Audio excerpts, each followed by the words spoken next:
Chapter 4, a massive letdown. Everything feels generic. It was a huge disappointment. Everything is several notches below Chapter 3 storytelling. Environments, horror elements, gameplay, music, everything has become incredibly generic. I'm completely serious. I was really surprised by Chapter 3. For an indie horror game, it had plenty of great ideas, but now everything feels mediocre and soulless. Chapter 4 sucks. It has really low quality. How did fans of the Poppy Playtime series go from this to this, all in the span of one chapter? Poppy Playtime, a 4-part game at the moment with the latest chapter titled Safe Haven, released January 30th, 2025. While initially the fan base seemed extremely excited and supportive, they quickly began leaving negative reviews and expressing their dislike for the direction Poppy Playtime was going. The first main outrage among the community was all the bugs. Chapter 4 is completely riddled with them, and as a person who successfully beat the game, I can agree that I ran into well over 15 bugs during my playthrough. From hands being stuck, to falling through the map multiple times, to frame drops. Some cutscenes wouldn't play, forcing a restart of the game, and characters simply wouldn't play their voice lines. On top of that, there are parts where characters / antagonists wouldn't even spawn in. Personally, I ran into issues during the lamp scene where you have to find batteries and flip switches. As my first run, the lamp didn't even spawn. On top of that, some items spawned twice. Also, for a lot of people, including Corey Kenshin, Yanabe didn't even spawn during the whole No Man's Land part, resulting in a dev leaving a comment stating, "Hi Corey, Dev here, thanks for playing."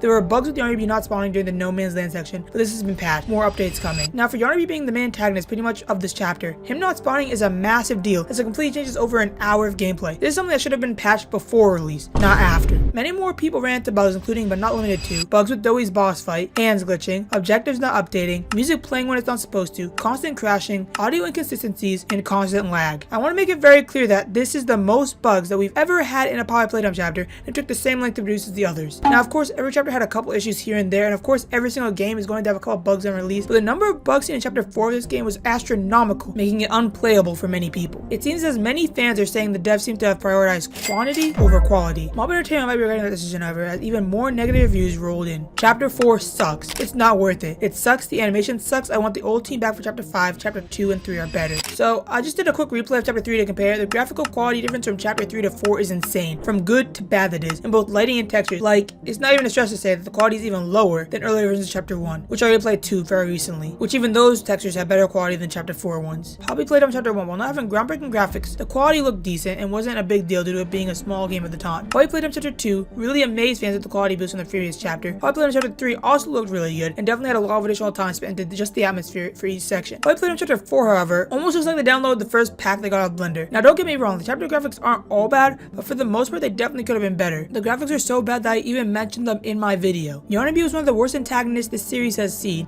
and he doesn't really have anything that distinct about him like all the other antagonists. Look at all these antagonists, and then look at this dude. Yeah. But if you need proof, here are images of the game and the differences between chapter 3 and chapter 4. It's not really a debate. How is quality lower but the bugs at an all-time high? Yanabe's chase scene was simply running down a hallway, Doris was running through 2 tunnels, and the doctor was running in the dark around some shelves. Now look at Mommy Longlegs or even Huggy Wuggy's chase scene and tell me which was better. The last complaint many fans have is the antagonist simply looks like trash. I feel like I don't really need to explain this one, but people seem to have the same thought that Yanabe wasn't even scary and the doctor bit was overall too easy to generally make you feel scared anyway. For him being the main monster, he was generally easier than the entire rest of the game. While many fans do appreciate the lore of this chapter and many more seem to appreciate how it was less puzzle heavy and more story driven, it seems the Poppy Playtime devs were misguided and focused too heavily on that and making the chapter the longest it's been that they ended up cutting too many corners. I understand that Mob Entertainment wanted to make the best chapter and probably didn't want to delay it, but this is something they should have delayed. If GTA 6 can do it every year, so can they. While disappointed, I think many fans would rather have a playable and good looking game at the end of the day than an unplayable game that happens to be 2 hours longer. One more thing I'll add is some fans have been complaining about the pricing of the game and complaining that you need to buy every chapter and it's not a DLC. What I will say is that for me personally, I don't really mind, but I do agree with the idea I'd rather buy something once at a higher price. However, compared to everything else, this is a very minor complaint. I will say however, so far fans have spent around $45 in the game, with the price rising each chapter, and the next chapter will most likely be around $20 as well, if not $25, estimating $65 maybe more for the full game. Now let me know if you think this price is fair or not, but just for comparison, Poppy Playtime when chapter 5 releases will have cost players more than Hogwarts Legacy, Elden Ring, Mortal Kombat, Spider-Man, and Baldur's Gate along with many others. My honest opinion on the new chapter is sort of mixed. I love the storytelling, but the bugs were really annoying, and the characters weren't doing it for me. But Poppy Playtime as a whole, I do appreciate and like the direction it's heading. However, I do think the price is just a little steep. Of course, this isn't everyone's opinion, and some people love the game. So let me know your thoughts down below, and just like always, the video on screen is recommended just for you.